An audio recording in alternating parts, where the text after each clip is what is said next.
CEAP, Centro Espírita Altivo Panfiro.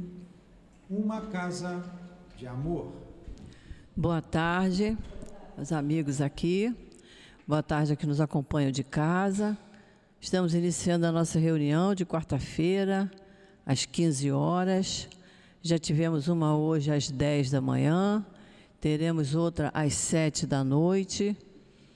Hoje nós temos funcionando simultaneamente com o trabalho da reunião, o trabalho da cura, em que nós sempre pedimos às pessoas que estiverem sentindo alguma necessidade do passe de cura, que após a reunião permaneçam no mesmo lugar, que nós vamos conversar e ver da necessidade da pessoa tomar o passe de cura.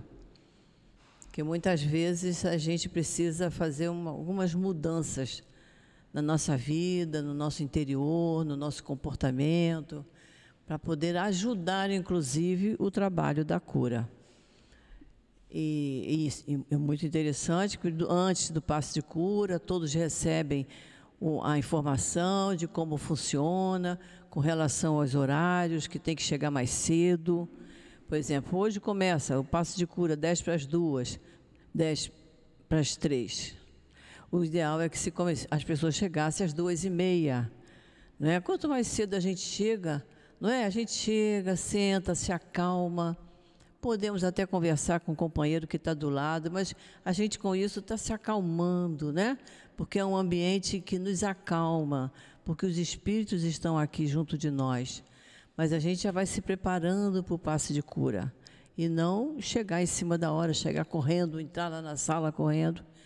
Ele funciona muito melhor se nós, que vamos tomar o passe, nós fizemos a nossa parte, né? Temos as reuniões públicas de sábado, às 10 da manhã e às 5 da tarde. Sábado nós temos o trabalho da obra social. Estamos atendendo algumas centenas de famílias. Então, nós sempre precisamos muito de ajuda. Quem puder colaborar com mantimentos, porque além da alimentação que todos recebem quando chegam, tomam café da manhã, vão para a evangelização e depois, antes de ir embora, almoçam. Mas, além disso, nós também distribuímos cestas básicas.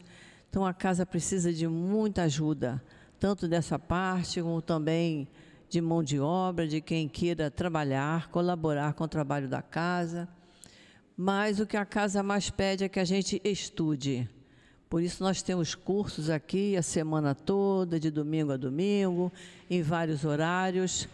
E aí cada um escolhe o dia e o horário que mais lhe convém. E aí a gente começa a estudar.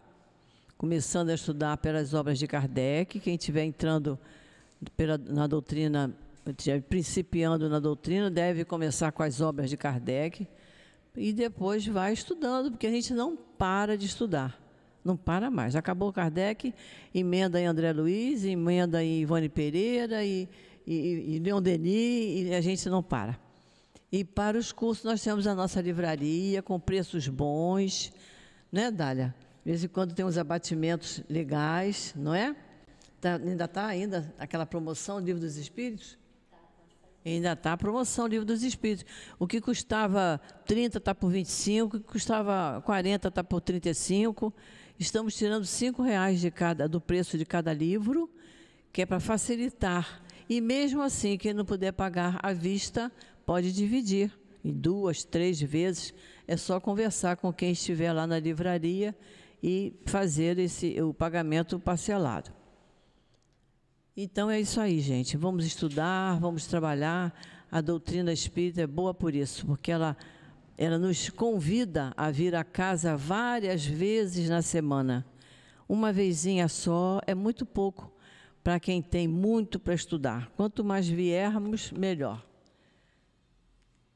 Então vamos iniciar a nossa reunião, lendo a página de abertura. Toda quarta-feira, a página de abertura do livro Caminho, Verdade e Vida, a mensagem 125, cujo título é Filhos e Servos. E está lá no Evangelho de João. Ora, o servo não fica para sempre na casa, o filho fica para sempre. Palavras de Jesus. E aí Emmanuel vai nos explicar. Nos diz assim: na sua exemplificação, ensinou-nos Jesus como alcançar o título de filiação a Deus. O trabalho ativo e incessante, o desprendimento dos interesses inferiores do mundo, a perfeita submissão aos desígnios divinos constituíram traços fundamentais de suas lições na Terra. Muitos homens notáveis pela bondade, pelo caráter resistente, sacerdotes dignos e crentes sinceros, poderão ser dedicados servos do Altíssimo. Mas o Cristo induziu-nos a ser mais alguma coisa. Convidou-nos a ser filhos, esclarecendo que esses ficam para sempre na casa. E os servos? Esses muitas vezes experimentam modificações, nem sempre permanecerão ao lado do Pai.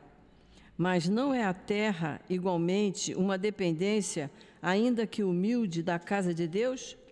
Aí palpita a essência da lição. O mestre aludiu aos servos como pessoas suscetíveis de vários interesses próprios. Os filhos, todavia, possuem interesses em comum com o Pai. Os primeiros, servindo a Deus e a si mesmos, porque como servidores aguardam remuneração, podem sofrer ansiedades, aflições, delírios e dores ásperas. Os filhos, porém, estão sempre na casa, isto é, permanecerão em paz, superiores às circunstâncias mais duras, porquanto reconhecem, acima de tudo, que pertencem a Deus. Essa lição vai ser comentada na hora do passe. Nosso estudo hoje fica a cargo da nossa companheira Dália, que vai nos falar do Evangelho, e nós vamos fazer a nossa prece para iniciarmos o estudo da tarde de hoje. Querido Mestre Jesus, estamos aqui, Senhor, reunidos em Teu nome, agradecendo primeiramente pela grande oportunidade que temos de estudar a doutrina espírita, que nos acalma, nos equilibra, nos esclarece, tirando de nós as dúvidas, aumentando cada vez mais, Senhor, o amor que sentimos por Ti, a fé que temos em Ti. Então nós te pedimos, Senhor, que permita que os espíritos queridos que trabalham sempre incansavelmente na nossa casa, o nosso querido altivo, Antônio de Aquino, Dr. Erma, toda a coluna de espíritos amorosos que aqui trabalham, que estejam mais uma vez junto de nós, nos fortalecendo, nos encorajando, para que possamos, Senhor, tirar muito proveito do que nos for passado na tarde de hoje. Então, em Teu nome, Senhor, em nome desses espíritos queridos, e em nome de Deus, nosso Pai, que nós vamos iniciar o estudo da tarde. Graças a Deus. O estudo de hoje, capítulo 14, honrai vosso pai e vossa mãe. O item 9, que a Dália vai nos falar, da ingratidão dos filhos e os laços de família. Eu vou ler um pedacinho. Nos diz assim, Santo Agostinho: a ingratidão é um dos frutos mais imediatos do egoísmo e sempre revolta os corações honestos. Porém, a ingratidão dos filhos em relação aos pais tem um caráter ainda mais odioso. É especialmente sob esse ponto de vista que vamos considerá-la, para analisar-lhe as causas e os efeitos. Nessa, como em outras questões, o Espiritismo vem trazer esclarecimentos para um dos problemas do coração humano. Então, que Jesus abençoe a nossa companheira. Obrigada.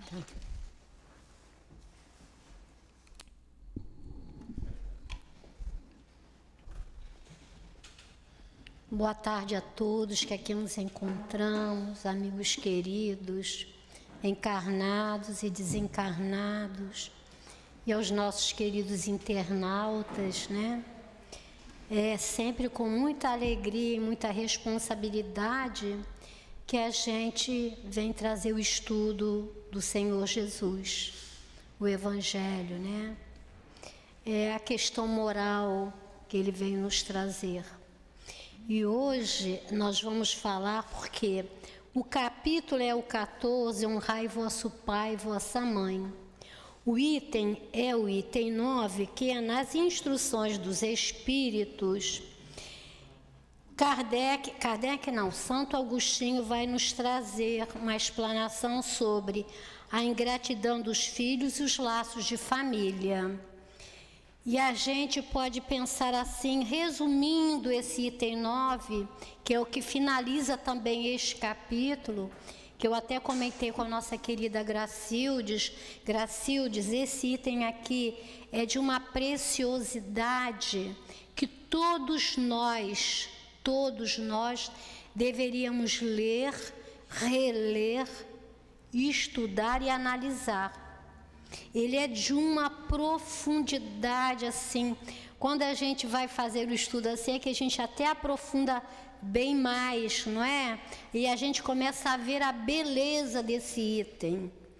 E o que eu posso resumir em uma palavra o item 9, que é a ingratidão dos filhos, os laços de família, que a gente hoje aqui vai falar sobre o amor. É o amor. E a gente foi no livro dos Espíritos, e na questão dos laços de família, Kardec pergunta para os Espíritos: qual seria para a sociedade o resultado do relaxamento dos laços de família? E os Espíritos respondem a Kardec: uma recrudência do egoísmo. Aí a gente lembra, lá no Leon Denis, tinha até era um coração que falava assim: família, uma ideia genial de Deus. E a gente fala assim: família, aperte esses laços. Nós precisamos apertar os laços em família. No Sermão do Monte, Jesus nos dá uma esperança. Ele diz assim para nós: essa é uma promessa, é o único que tem uma promessa do Cristo. Vamos lá olhar que vocês vão analisar isso. Honrai vosso pai e vossa mãe. Aí Jesus promete: a fim de viverdes muito tempo sobre a terra, que o Senhor vosso Deus vos dará. Está em Decálogo. Então, essa promessa é do Cristo, lá quando Moisés nos trouxe os 10 mandamentos. E a gente lembra também, Júlio César, né? Ele tinha uma pessoa muito querida que era Máximos Brutus. Eu esqueci o nome entre Máximos e Brutus. E ele tinha esse rapaz que ele tinha como filho. Ele tinha muito, muito amor e carinho para com ele. E vocês sabem, né, nos relata a história que Júlio César foi assassinado. E quando ele olha, eu esqueci até o estudo, que a frase é muito... Ah, não, está aqui, olha, porque está no meu rascunho.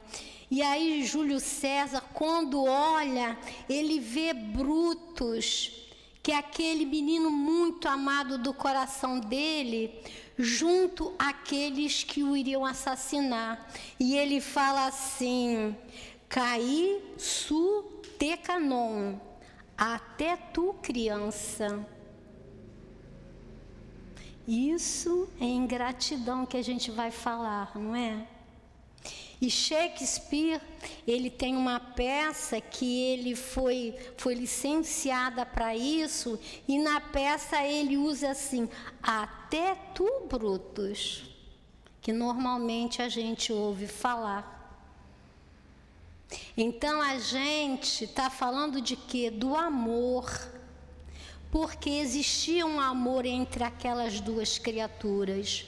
Mas pelo egoísmo, Pelo egoísmo, ele, Brutus, traiu o pai pai de coração que ele tanto amava. Aí o Evangelho vem nos dizer, né? A ingratidão é um dos mais imediatos, é um dos frutos mais imediatos do egoísmo e sempre revolta os corações honestos, né? E a gente pensa assim, e o amor? Aonde fica o amor? Se você tiver amor, você vai conseguir compreender essa ingratidão dos filhos, tanto de sangue como de coração. Nós mesmos, se nos olharmos e nos analisarmos, nós como filhos de Deus, quantas vezes a gente comete uma ingratidão com Ele? Nós muitas vezes somos ingratos para com o nosso Pai.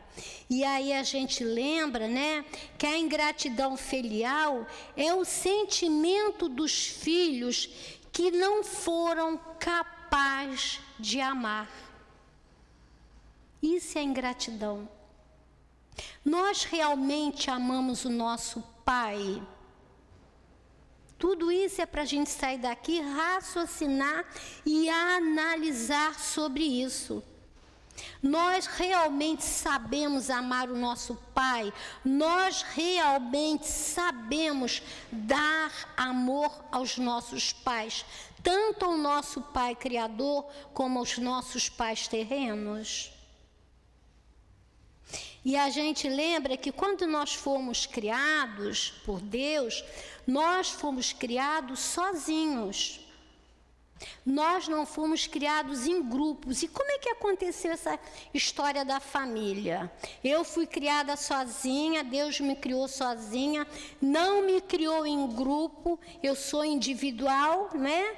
Como é que aconteceu isso? Como é que se formou? Como foi a formação da família? E aí eu fiquei analisando, quem foram os meus primeiros pais? Alguém teria que se servir, que Deus teria que se servir para serem os meus pais, para que eu pudesse encarnar na Terra ou em qualquer outro planeta. Então, a partir da minha primeira encarnação na Terra, eu vou trazendo para mim pessoas com as quais eu convivi, que vão ser parecidas em atos, em pensamentos, em ideias e projetos. Aí a gente agrega e começa a formação da nossa família. Porque quando a gente veio, primeiramente, nós não tínhamos essa família. E a gente lembra que existem vários tipos de família, mas 3 principais, esses agrupamentos familiares. Ou a gente se agrupa por amor, ou a gente se agrupa por provas, ou a gente se agrupa por desafetos. O primeiro agrupamento é o mais interessante, quando a gente se agrupa por amor. A gente agrupou por amor, a gente teve a oportunidade de conviver com os nossos amores, não é isso? Os nossos pais, os nossos filhos, os nossos irmãos. E temos o agrupamento familiar por desafetos, que nós vamos conquistando desde a nossa primeira célula familiar. Esses desafetos aqui no Evangelho, depois a gente vai tentar ler bastante aqui no Evangelho, que é muito interessante. Esses nossos desafetos, né, que a gente não perdoa, eles vão se agregar à nossa família. Como a gente convive com a família do amor, nós também vamos conviver dentro da família dos desafetos. Aí a gente vai para o plano espiritual, começa a analisar, nossa, como é que foi essa situação? Eu quero me acertar, eu não quero mais conviver dentro de uma família de desafetos. Aí você pede lá ao guia espiritual encarregado da tua reencarnação, e você diz, não, eu quero nascer lá na casa da Gracildes, com o Jorginho, o Ângelo ser meu irmão, e por aí, a gente vai arrumando uns irmãos por aí. Só que antes eu tinha tido um grande desafeto com o Ângelo, que hoje é meu irmão. Mas eu disse, não, mas eu já perdoei o Ângelo. Eu posso vir, ele pode vir como sendo meu irmão. Então a minha família tem 5 irmãos e eu nasci gêmea com ele. E lá no passado, nós tínhamos lá várias dificuldades. Ele tinha desfeito minha família, tinha sufocado meus filhos, tinha me roubado os bens materiais, mas eu, no plano espiritual, como a Kinesitem está dizendo para nós, eu perdoei. Vamos ver se a gente perdoou mesmo? Porque agora eu vou ter que trocar intimamente até o quarto onde a gente vai dormir, porque são 5 filhos e lá em casa só tem 2 quartos. Será que a gente perdoa mesmo?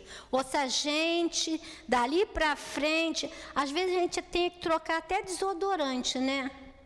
Será que realmente eu já estou preparada para isso? Será que eu já posso sair, desfazer esses vínculos de desafetos nessa família? Isso também é para a gente analisar.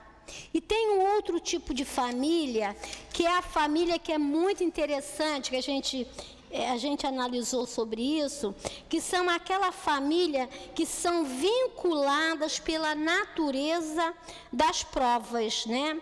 Às vezes a gente escuta assim, eu tenho uma amiga que ela dizia assim, Dália, eu sou um peixinho fora d'água naquela família.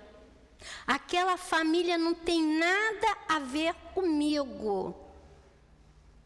Só que dentro das provas que ela tinha que vivenciar na reencarnação, aquela família a qual ela não conhecia, precisava passar por aquela dificuldade, e no caso dela, a dificuldade dela era a nível material. Necessidades materiais. Eles não eram ligados por famílias de coração, mas a lei usou aquela família para que dentro da prova que ela fosse passar, lá ela estivesse. Ela pode ali apertar os laços? Claro que pode. Vai depender dela. Tem gente que fala assim, não sei o que eu estou fazendo com esse pai ou com essa mãe, mas a necessidade da tua prova, que são esses vínculos por natureza de provas ou expiações, é necessária para o teu crescimento. E o Evangelho vem dizer assim para nós, vamos lá, a ingratidão é um dos frutos mais imediatos do egoísmo, e sempre revolta os corações. Porém, a ingratidão dos filhos em relação aos pais tem um caráter ainda mais odioso. Por quê? Porque a gente não sabe amar. A gente não sabe amar. Aí ele fala assim, tem um caráter ainda mais odioso. É especialmente sobre esse ponto de vista que vamos considerá-lo para analisar-lhe as causas e os efeitos. Nessa, como em outras questões, o Espiritismo... isso aqui é fantástico, gente. Olha como a gente está numa doutrina, não é que as outras não sejam boas, não é isso que eu vou dizer. Todas as religiões são maravilhosas. Você já está dentro de uma religião. Você está buscando a tua melhor espiritual. A gente não vai falar porque a doutrina espírita é melhor. Não. O próprio Kardec fala, qual é a melhor religião? Aquela que mais homens de bem o fizer.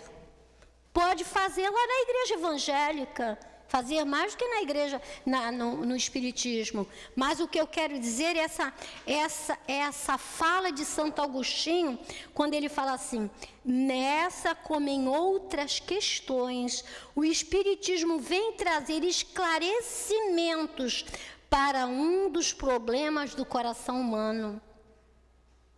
O Espiritismo me explica por que aquele filho ingrato, porque aquela mãe que não me suporta, porque aquele irmão que me rejeita. A gente, todos nós que estamos aqui, tanto a nível encarnados como os desencarnados, a gente sabe o porquê. E a doutrina, a gente sabe o porquê? Porque a gente busca dentro de nós, a gente busca dentro do autoconhecimento. Por que isso? Porque na casa espírita, a Gracildes não se entende comigo. Isso é um exemplo, tá? Que a gente é amiga há mais de 30 anos. Jorginho também. Mas é um exemplo que eu estou dando. Por quê? A gente, quando se analisa, a gente vai encontrar a resposta para esse porquê. E o que a gente precisa fazer para acertar esse porquê? Eu falei que esse item se resume em só uma palavra, amor. A gente vai precisar desenvolver o amor. E o Santo Agostinho continua, quando o espírito deixa a terra, leva consigo as paixões ou as virtudes inerentes à sua natureza e vai se aperfeiçoando no espaço, ou permanece estacionado até o momento em que sinta o desejo de ver a luz. Lembra que eu falei? A história lá no plano espiritual, eu levei comigo os ódios, a violência, ao desejo de me vingar de quem? Do Ângelo. Que na vida, aqui na vida, quando a gente conviveu, ele me tirou tudo, principalmente os amores, a minha família. Aí foi quando eu falei, eu vou para o plano espiritual, aí eu vou repensar no caso, no assunto, e digo, não, olha só, já estou preparada. Eu quero reencarnar junto com ele. Será que realmente eu já o perdoei? A história maior é o perdão. Eu já o perdoei. Será que realmente eu o perdoei? Isso é uma pergunta que nós teremos que fazer. Lá no Livro dos Espíritos, ele vai dizer assim para nós: as decepções causadas pela ingratidão não serão motivo para o endurecimento do coração, fechando-se à sensibilidade. Olha o que a gente leu aqui. Eu fui para o plano espiritual, levei ódios, mágoas, desejo de vingança. Aí Kardec pergunta para os espíritos. Foi uma decepção que eu tive lá com o Ângelo, que a gente está trazendo o exemplo aqui. Aí Kardec pergunta, as decepções causadas pela ingratidão não serão motivo para endurecimento do coração? Bem, olha só, eu estou lá no plano espiritual, analisei tudo isso, não quero mais encarnar com o Ângelo. Sabe aquela história que diz assim, olha, eu perdoo, mas não quero vê-lo? Exatamente isso, endureci meu coração. Aí os espíritos falam assim, isso seria um engano, pois o homem sensível, como dizeis, fica sempre feliz pelo bem que faz. Então, qual é o bem nessa história, quando a gente analisa isso? É a gente se acertar, a gente começar a desenvolver essa palavrinha. Porque eu sempre, quando eu faço meu evangelho, que eu me dirijo a Deus, né? Eu falo para Ele assim: Deus nosso Pai, que me criou por amor e para o amor. Deus é amor. Não tem outra alternativa. Enquanto a gente não aprender a amar, a gente vai ficar preso. E quando a gente fica preso a fatos que muitas vezes já não deveriam mais fazer parte da nossa caminhada. Mas a gente ainda teima em ficar com eles. E na outra pergunta o Kardec fala assim: as decepções que nos fazem experimentar a ingratidão e a fragilidade dos laços de amizade não representam também para o homem sensível uma fonte de amargura? Ele fala assim, claro, não é? Mas, olha o que os Espíritos falam, mas nós vos ensinamos a ter compaixão dos ingratos. A compaixão desperta o amor. Nós vos ensinamos a ter compaixão dos ingratos e dos amigos infiéis. Eles serão mais infelizes do que vós. Aí ele continua e diz assim: a ingratidão é uma prova para a vossa persistência em fazer o bem. A gente fica chateado com o nosso filho? Claro que a gente fica. Quando ele é ingrato com a gente? Claro que a gente fica. Mas a gente, alguma vez, vai deixar de fazer o bem para ele? Claro que não. Aí a gente pensa que todos nós somos filhos do mesmo Pai, que todos nós somos irmãos e que todos nós precisamos dessa compaixão. Deus tem compaixão por nós. Deus não desiste de nós. Ele fala assim: a ingratidão é uma prova para a vossa persistência em fazer o bem. Isso vos será levado em conta, e aqueles que vos desprezaram serão tanto mais punidos por isso, quanto maior lhe tenha sido a ingratidão. Mas a gente quer que o nosso filho seja punido, gente? Claro que não. Eu penso assim, né? Fico chateada? Claro que fico. Fico aborrecida? Claro que fico. Mas eu tenho compaixão, porque ele ainda não sabe fazer aquilo que eu gostaria que fosse feito, que nós aprendemos aqui, não é isso? E Deus, quando a gente é ingrato a Deus, Ele nos abandona? Claro que não, porque Deus é amor, Ele ama o tempo inteiro. E aí vem o Evangelho dizendo assim para nós: muitos partem da terra levando os ódios violentos e desejos de vingança, que não foram satisfeitos. Porém, dentre eles, há alguns mais avançados, e permitindo intervir uma ponta de verdade e assim reconhecerem os funestos efeitos de suas paixões, tomando então boas resoluções. A gente já passou por isso. Quando a gente era mais jovem, a gente costumava achar que a mãe dos nossos amigos era melhor do que a nossa. Não era? Ela era melhor. Ela ela deixava tudo, ela permitia tudo, porque ela conhecia o filho dela. Para o filho dela podia permitir tudo. Minha mãe me conhece, não me permitia determinadas coisas. É isso que ele está dizendo para nós aqui. E ele fala assim, compreendendo que para ir a Deus só existe uma senha, a caridade. O amor é caridade. E como, hein? Ora, não há caridade sem esquecimento dos ultrajes e injúrias.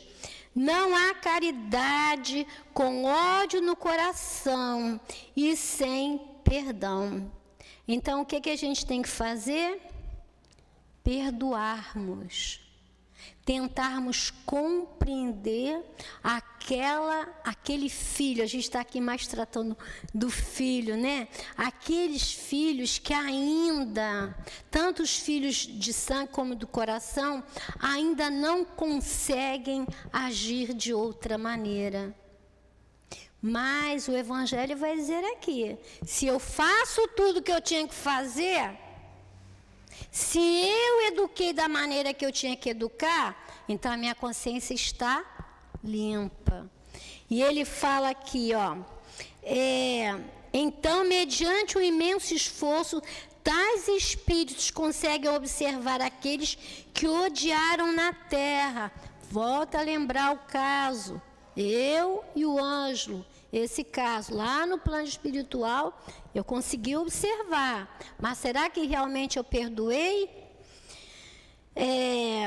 Mas diante dessa visão, a sua animosidade desperta e voltam-se com a ideia de perdoá-los.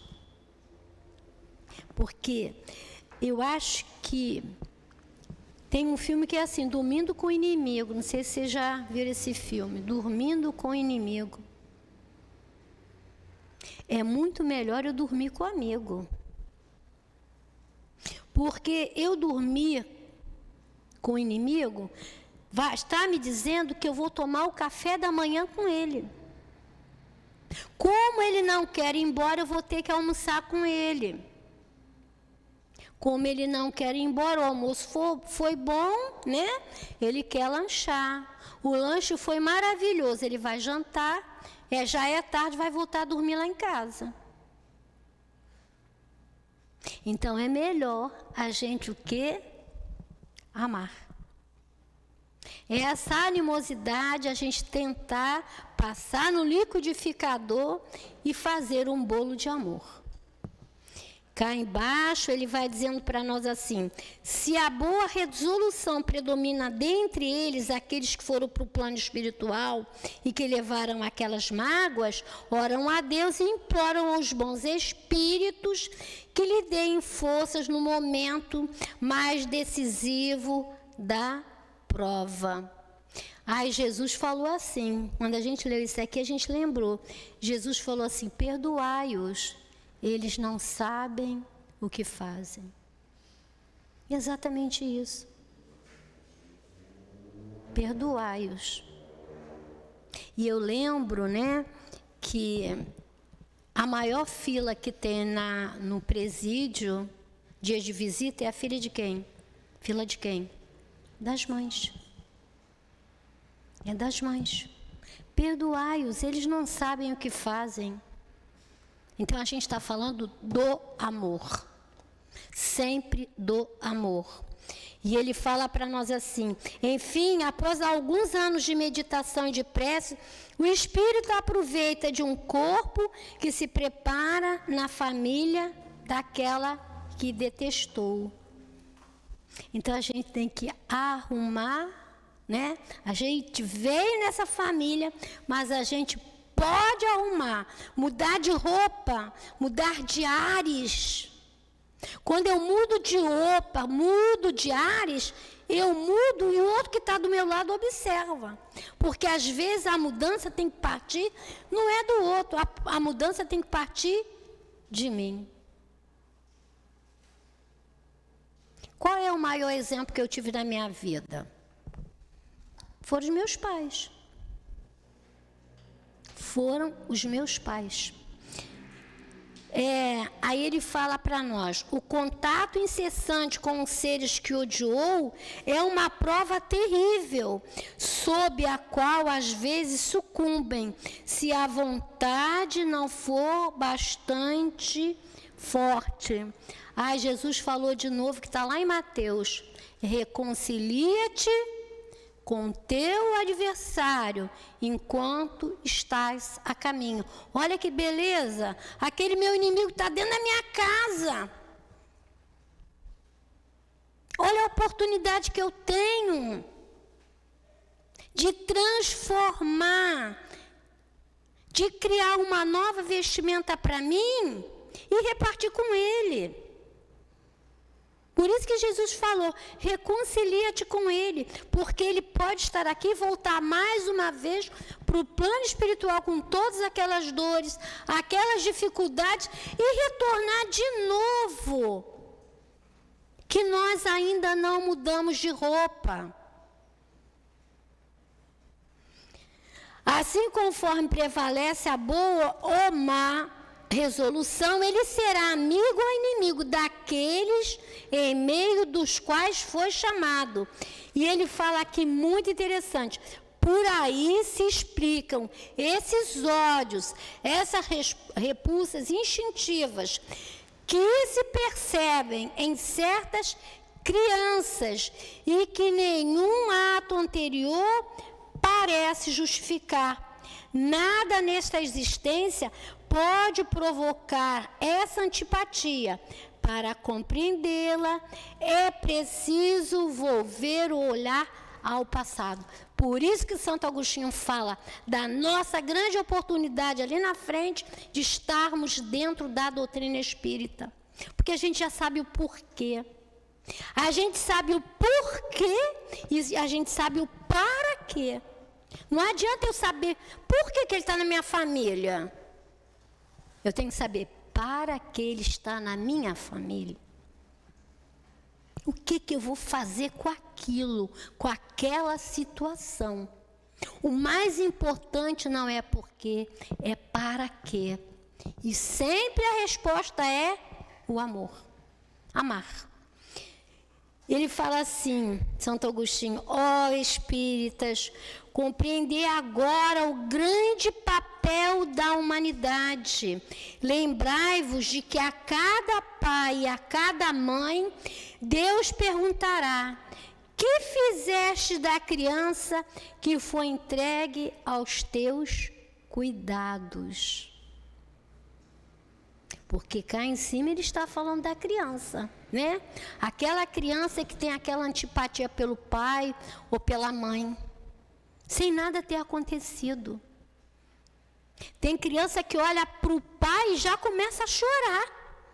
Do nada ele chora. Ele está reconhecendo o quê? Alguma coisa boa?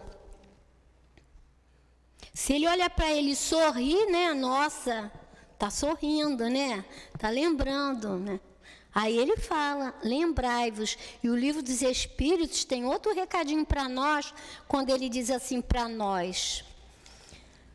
Quando os pais têm filhos que lhes causam desgostos, não serão desculpáveis por não sentirem por eles a ternura que sentiriam em caso contrário? Vou ler de novo. Quando os pais têm filhos que lhe causam desgostos, não serão desculpáveis por não sentirem por eles a ternura que sentiriam em caso contrário? Olha o que os Espíritos respondem. Não, porque é um encargo que lhes foi confiado. É a missão deles, e a missão deles é fazer todos os esforços para conduzi-los ao bem. Mas esses desgostos são muitas vezes a consequência do mau costume a que se habituaram desde o berço. Colhem então o que semearam. O Emmanuel, eu anotei aqui, o Emmanuel diz para nós: a criança é um trato de terra espiritual. Isso que o Evangelho de Santo Agostinho está falando aqui também conosco. Lembrai-vos de que a cada pai e a cada mãe, Deus lhe perguntará: que fizestes da criança que foi entregue aos teus cuidados. Então, vós mesmos, maltratados pelo remorso, pedireis para repassar a vossa falta, solicitareis uma nova encarnação para vós e para ela, em que ireis cercá-la de cuidados mais atentos, e ela, cheia de reconhecimento, vos cercará com o vosso amor. Porque a gente não sabe ainda mudar a roupa. Quando a gente souber, vai acontecer isso, né? O filho, porque a gente observa hoje assim, eu posso até falar da minha própria família, né? Meus netos, eu às vezes não falo para minha nora não, porque ela não gosta, né? Às vezes a gente tem determinadas situações que não dá para falar, né? E eu falo para ele: você não pode fazer tudo o que ele quer, porque meu neto tem lá um problema e é tipo uma recompensa. E eu falo para ele assim: o que realmente o Bruninho quer? É o amor. As pessoas não veem isso. A criança está te dizendo: eu quero ser amado. Aí tu enche o cara disso, daquilo outro. Aí você lá na frente se arrepende. Nossa, hein, se eu tivesse feito para... Porque é uma responsabilidade. E aqui ele vai falar assim: não repudieis... Deixa eu ler primeiro a questão aqui do Livro dos Espíritos, que é interessante essa questão. Ele fala assim: visto que o amor materno está na natureza, porque há mães que odeiam seus filhos e frequentemente desde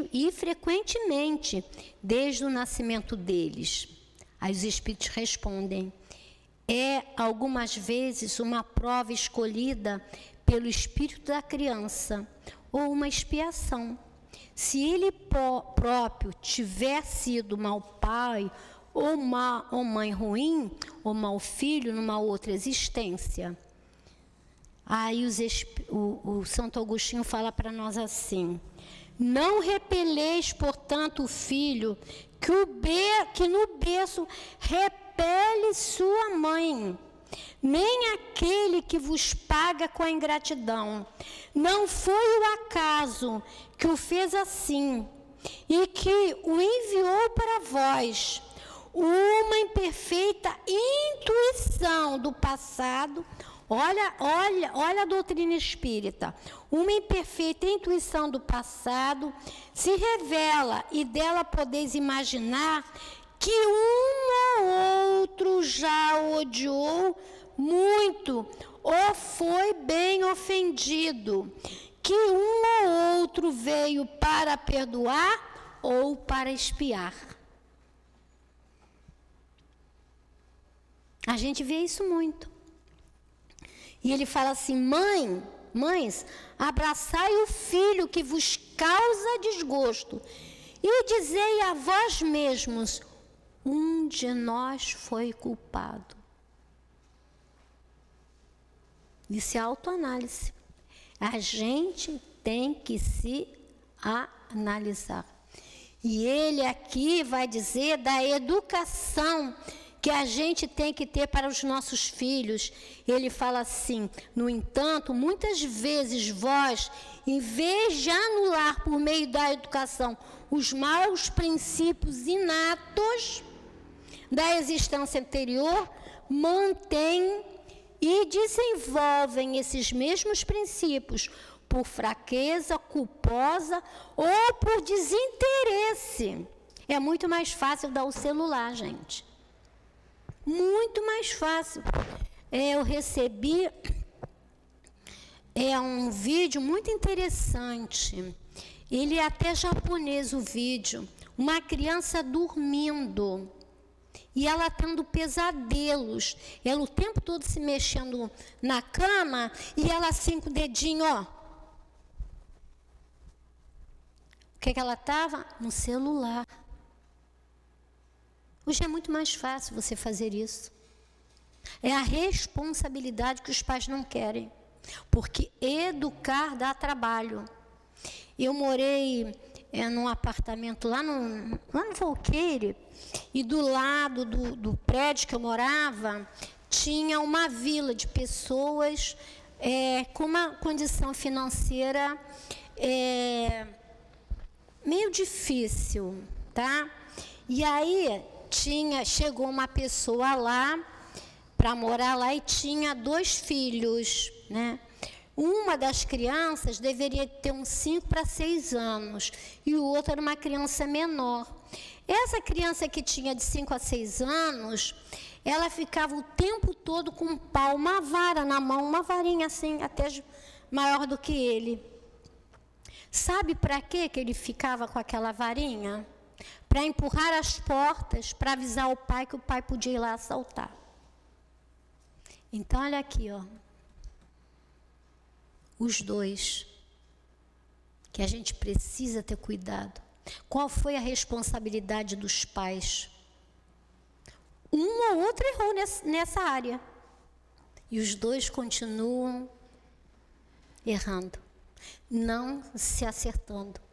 Aí vem depois a culpa, porque educar é uma tarefa. Os Espíritos Santo Agostinho fala assim: a tarefa não é difícil, educar não é difícil, mas requer o quê? Seu tempo, sua dedicação.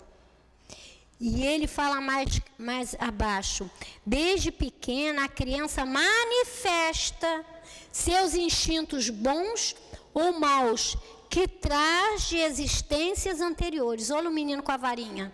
E ele fala: é preciso que os pais se dediquem a estudá-los. A gente estuda, quer dizer, os nossos filhos já são maiores, mas a gente tem netos. A gente estuda os nossos netos. Vê o comportamento deles. A gente orienta. Não faça assim. Sabe, numa brincadeira você pode educar uma criança. Ele nem sente que está sendo educado. Na aula de sábado, na obra social com as mães, com uma letra de uma música, eu falei sobre o Evangelho. E todas elas entenderam, impressionante. Brincando, cantando, entre aspas, a letra de uma música trazia todo o relato do estudo do Evangelho segundo o Espiritismo. Então, a gente não pode fazer isso com uma criança? Claro que pode. E ele fala: quando os pais fazem tudo o que devem para o seu adiantamento moral dos filhos, sua consciência pode ficar tranquila. De outra maneira, o que vai trazer? A culpa e o remorso. E ele fala cá à frente: Deus não dá a prova acima das nossas forças. E ele fala: o que a gente precisa? Vontade. E quando a gente não faz, choro e ranger de dentes. Está aqui também no Evangelho. E o arrependimento: nossa, eu devia ter feito, eu não fiz, né? E ele fala aqui das grandes provas. Ele fala: são quase sempre. Isso aqui para a gente compreender, a gente tem que estar com a mente muito aberta para isso. Por que o Santo Agostinho fala para nós? As grandes provas, entendei bem o que digo, são quase sempre o indício de um fim de sofrimento e de um aperfeiçoamento do espírito quando são aceitas por amor a Deus. O Livro dos Espíritos também dá uma outra receita aqui para nós, sobre essas provas. Ele fala para nós assim: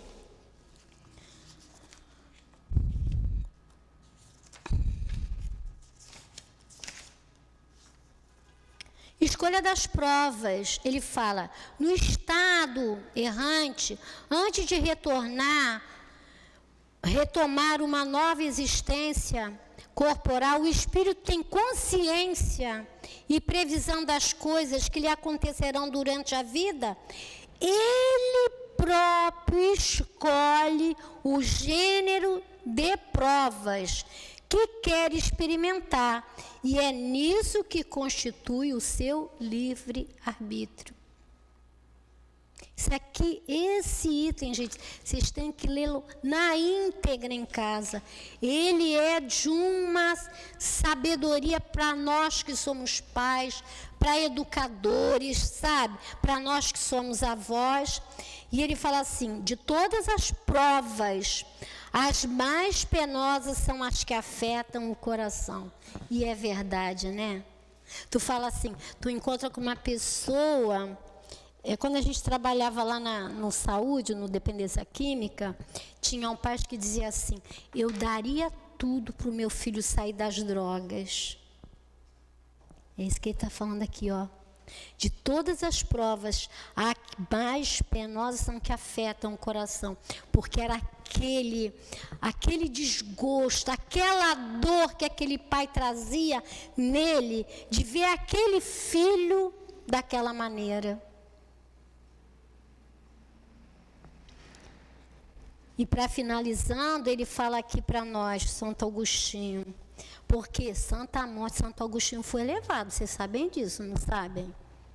Foi bem levado. Por isso que ele está falando, como é que fala, Gracilde? Ele está falando com consciência, com consciência, né? Essa palavra mesmo. Ele está falando com consciência, porque ele foi um filho levado. Santa Mônica rezou por ele 33 anos. Então ele está falando com carteirinha, né? Ele está falando sabendo o que ele está falando.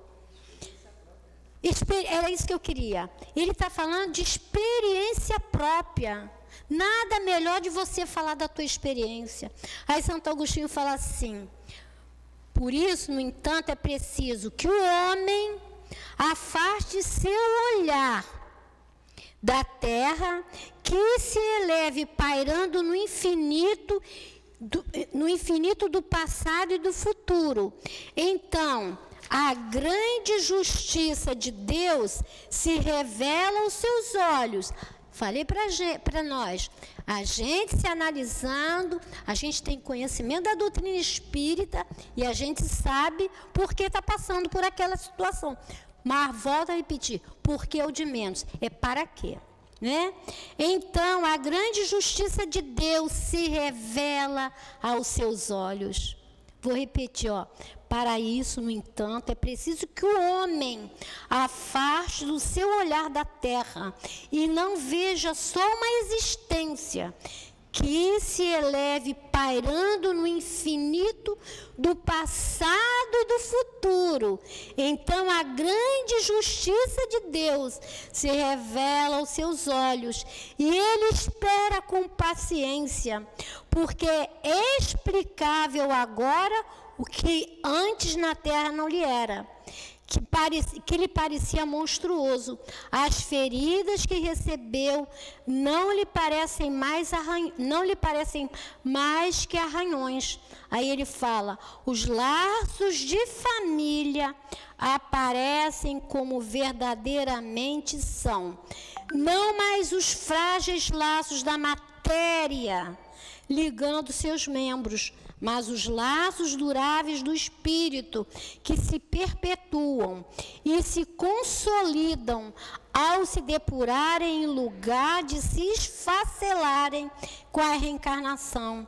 Ele fala aqui no final, como surgiram as famílias que a gente já falou aqui para vocês, os espíritos cuja similitude, a semelhança de gostos, né? Identidade do progresso moral e afeição fazem com que se reúnam e formem famílias. Esses mesmos espíritos, nas suas migrações terrestres, se procuram para se agruparem como fazem no espaço, nascendo daí as famílias unidas e homogêneas. No final ele fala assim: acolhei-os, portanto, como irmãos, ajudai-os. Mais tarde, o mundo dos espíritos, a família se alegrará por haver salvo alguns náufragos, que por sua vez poderão salvar outros. Santo Agostinho, ele falava por experiência própria. E assim a gente quer o quê? São 3 reuniões de família. Uma por amor, que eu falei para você, uma por desafetos e outra por natureza de provas. Qual é a família que a gente quer? Qual é essa família? Isso depende de nós, não é isso? Para finalizar, que a Gracil já bateu o sininho dela, a gente vai trazer aqui uma música. Não vou cantar. A família é o lugar. Talvez eu viva bem sozinho e assim possa continuar, mas sei que eu tenho um compromisso e eu não posso me enganar. Errar faz parte do caminho, mas juntos vamos encontrar o amor de mãe, de pai e filhos. A família é o lugar. São muitas casas pelo mundo, mas muito poucas têm um lar. E eu vou tentar fazer de tudo para esse laço apertar. Errar faz parte do caminho, mas juntos vamos encontrar o amor de mãe, de pai e filhos. A família é o lugar. Que Jesus nos abençoe. Foi muito bom, né?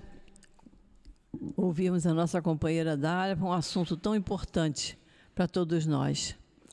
Nós vamos passar a segunda parte da nossa reunião, que é dedicada ao trabalho de passe. Pedimos aos médiuns que se coloquem. Enquanto nós vamos tomar o passe, vamos nos acomodar.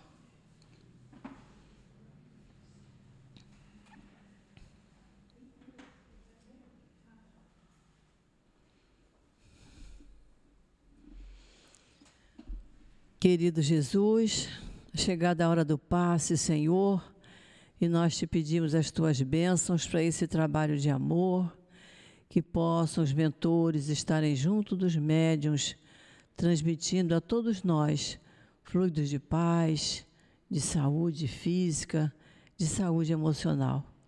Abençoa, Senhor, esta hora, a hora do passe.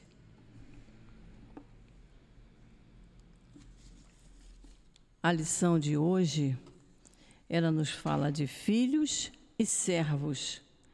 E ela vai fazer uma comparação entre o significado de ser filho de Deus e de ser servo de Deus. E muito fácil da gente perceber a diferença entre uma coisa e outra. Falando assim, parece que é tudo a mesma coisa, né?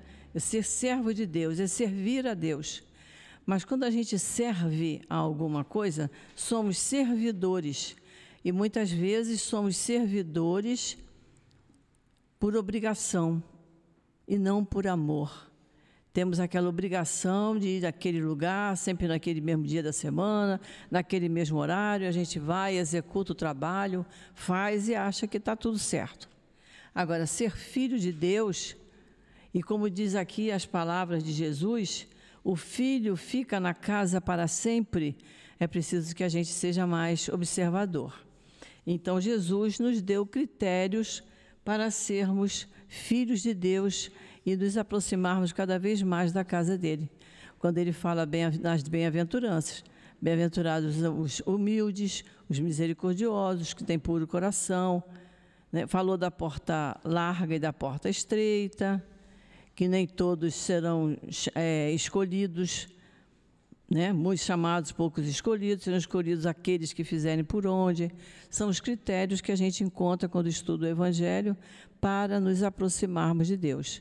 Essa era a intenção da mensagem de hoje, que a gente diz assim, eu sou um servidor de Deus, mas a gente tem que ser mesmo aquele filho que Ele nos tornou e que a gente precisa fazer as conquistas necessárias para nos aproximarmos cada vez mais dEle.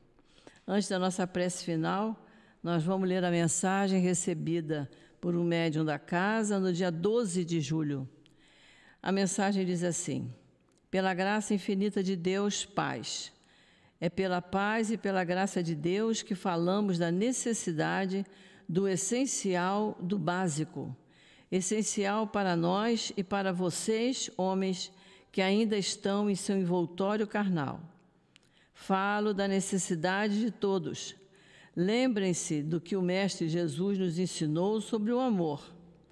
Como vocês falam de amor, se ainda não o trazem no coração, se ainda não entendem que o Mestre Jesus chama a atenção em todos os instantes para esse grande sentimento que é o amor. Vocês ainda não têm a noção de humildade de espírito. Sem o amor do Pai, como terão esse entendimento? Só poderão se doar quando entenderem o próximo, suas dificuldades e quando tiverem amor. Só poderão sair de uma situação difícil diante de uma pessoa que não segue os princípios lógicos, regras normais, que age sempre com violência, usando sempre o poder ou a força para impor suas vontades, quando trouxerem dentro de vocês a capacidade de calarem, deixando que o outro fale. Isso só irá acontecer quando tiverem amor. Se não for assim, o homem se deixará dominar, mas não por humildade de espírito, e sim por se acomodar. O Mestre Jesus ensinou que humilde de espírito é inegável quando há amor para com o próximo, para com o irmão, quando fazemos para o outro tudo aquilo que queremos que nos façam. Assim terão condições de entender os nossos irmãos. Serão espíritos que terão a marca do equilíbrio, da benevolência, que são características da chamada pobreza de espírito que o Mestre Jesus nos ensinou. E isso não tem a ver com as classes sociais que os homens ocupam na sociedade, mas sim com a noção que possuem sobre a vida espiritual, sobre as suas próprias encarnações, sobre o amor maior que é o do Pai. O indivíduo ser pacato, calmo, não pode ser chamado de pobre de espírito. Às vezes, o espírito é calado por não gostar de bagunça. É a origem do espírito, é a sua natureza. Pobres de espírito são aqueles que trazem o amor inexplicável no coração, que não são envolvidos por sentimentos cruéis, não deixam que a negatividade faça parte de seus planos e também não se deixam envolver por espíritos sofredores, desencarnados e encarnados que o querem atingir. Pensem nisso, meus irmãos. Meus amados, elevem seus pensamentos na sagrada intenção de aprenderem, entenderem e entenderem. E então falar do Mestre Jesus, praticando os seus mandamentos, praticando o Evangelho de Jesus, fazendo como o Mestre nos ensinou, praticando como nosso Senhor Deus e o Mestre Jesus, e que o nosso codificador Kardec trouxe através do esclarecimento de todas as leis da doutrina espírita. Graças a Deus, pela graça infinita de Deus, muita paz a todos vocês. E assim, Senhor Jesus, ao final da nossa tarde de estudos, nós só podemos agradecer, Senhor, por nos fortalecer a vontade de estar aqui, no nosso SEAP, na nossa casa de amor, estudando a Tua doutrina, estudando o Teu Evangelho, estudando os ensinamentos deixados por esses espíritos amigos e estudando as leis de Deus. Fica conosco sempre, Senhor, estamos sempre precisando muito de Ti, do Teu amor, da Tua paz, da Tua mão generosa passando sobre nossa cabeça, a fim de que cada vez mais tenhamos melhores pensamentos, melhores palavras, melhores atitudes para com o nosso semelhante. É em Teu nome, Jesus, em nome desses espíritos queridos que trabalham aqui em nossa casa, e em nome de Deus nosso Pai, que pedimos permissão para encerrarmos a tarde de estudos. Graças a Deus.